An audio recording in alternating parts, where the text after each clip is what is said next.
Saat ini saya sudah bersama dengan Menteri Sosial Khofifah Indar Parawansa. Polisi masih terus mencoba mencari tahu. Saya ingin tanya, betulkah ada makam massal di sana, di Panti Sosial Tunas Bangsa Pekanbaru Riau? Kami belum dapat konfirmasi final, tapi ada informasi kemungkinan di tahun 2012 sempat ada informasi yang akhirnya ternyata tidak sempat di follow up. Apa itu, Bu? Kemungkinan ada yang meninggal di situ. Berapa orang yang diterima oleh Kemensos? Boleh di-share ada berapa yang meninggal tidak wajar dan diduga dikuburkan? Informasi sementara yang harus ditindaklanjuti oleh penyelidikan polisi. Biar nanti deh, cuma tahunnya 2012 gitu. Lebih dari 1 orang, Ibu? Oh ya, makanya mereka panti bayi ini atau anak-anak. lansia? Anak-anak? Anak-anak, ya.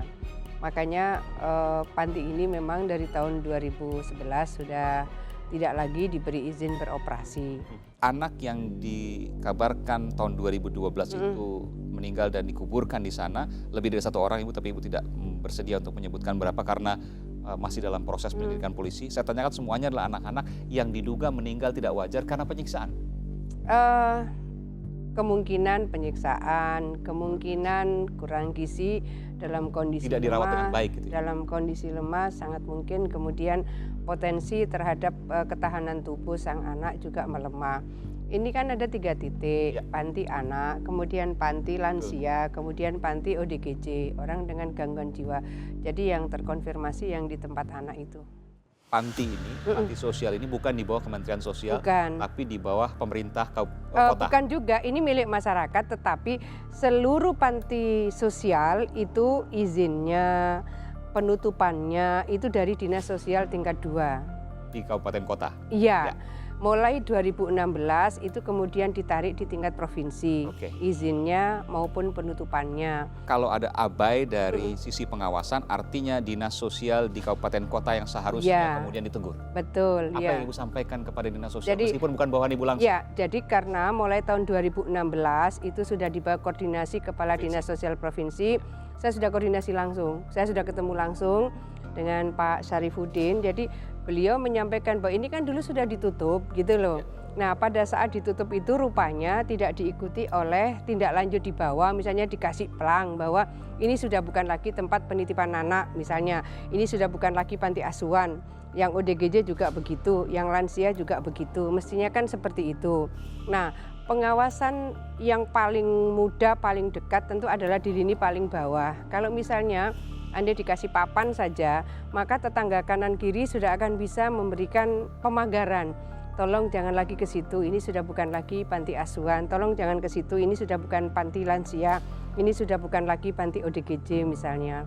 Jadi kembali bahwa pengawalan, pemantauan dari seluruh anggota masyarakat itu menjadi sangat penting untuk melindungi siapapun termasuk anak-anak kita.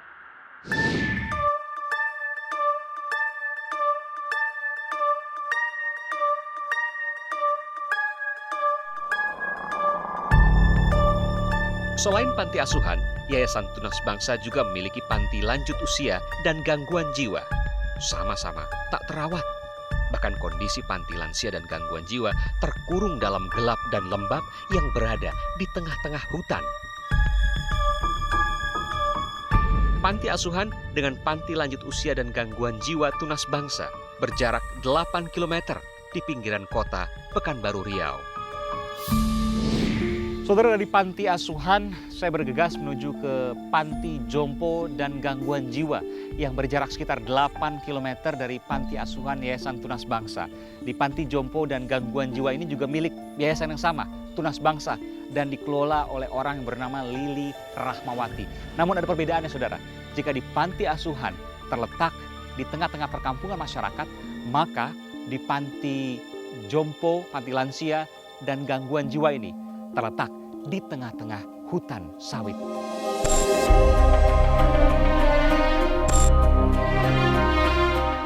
Untuk menuju panti, saya pun harus berjalan kaki melewati jalan yang terjal dan licin.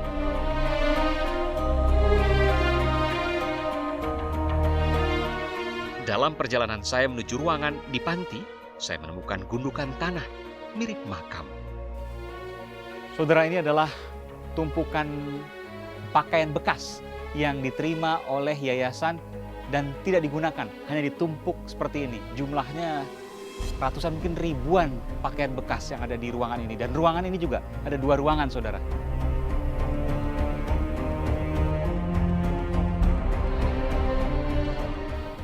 Dan saya tidak tahu saudara ini ruangan apa, tapi ada gundukan tanah di sana yang sama seperti panti asuhan Yayasan Tunas Bangsa.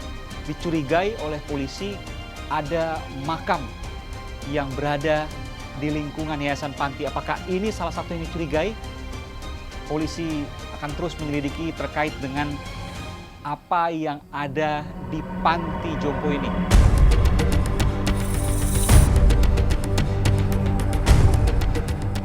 Dan saudara, itulah panti lansia dan gangguan jiwa yang dimiliki oleh Yayasan Tunas Bangsa, yang Anda bisa lihat sendiri, sangat tidak layak dan akses menuju ke sana tidak ada. Harus melalui alang-alang yang tingginya hampir sesaya 1 meter lebih. Saya akan tetap menuju ke sana untuk melihat secara langsung dekat bagaimana ruangan di panti lansia dan gangguan jiwa di sana.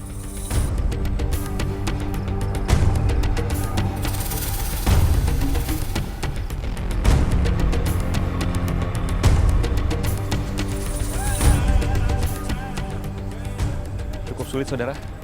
Saya harus melewati alang-alang seperti ini.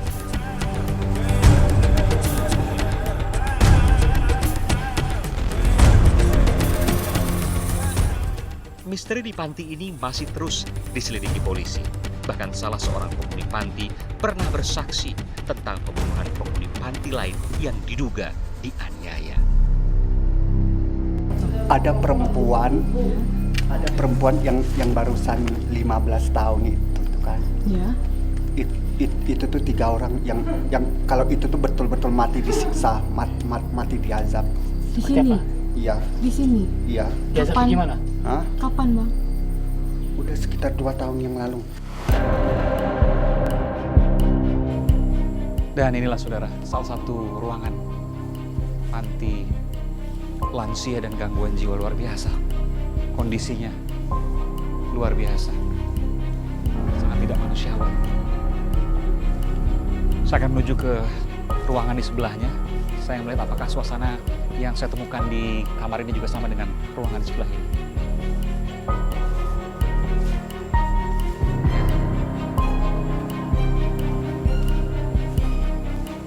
Sama persis, kurang lebih 3 kali 3 meter. Hanya ada lubang ventilasi sebesar itu dan ini.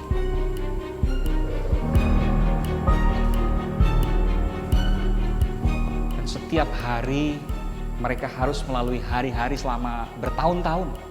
Lebih dari 10 tahun mereka berada di ruangan seperti ini, saudara, terkunci dan tidak diberikan makan dan minum selayaknya.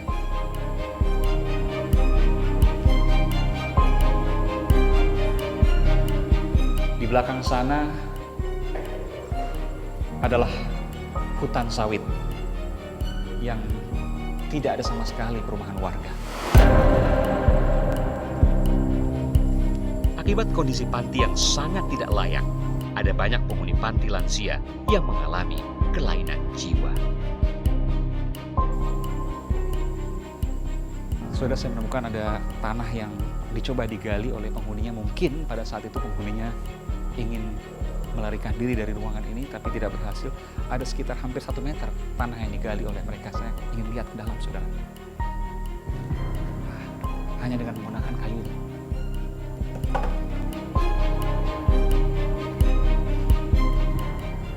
Dan saudara, saya melihat ada sekumpulan babi hutan di sana.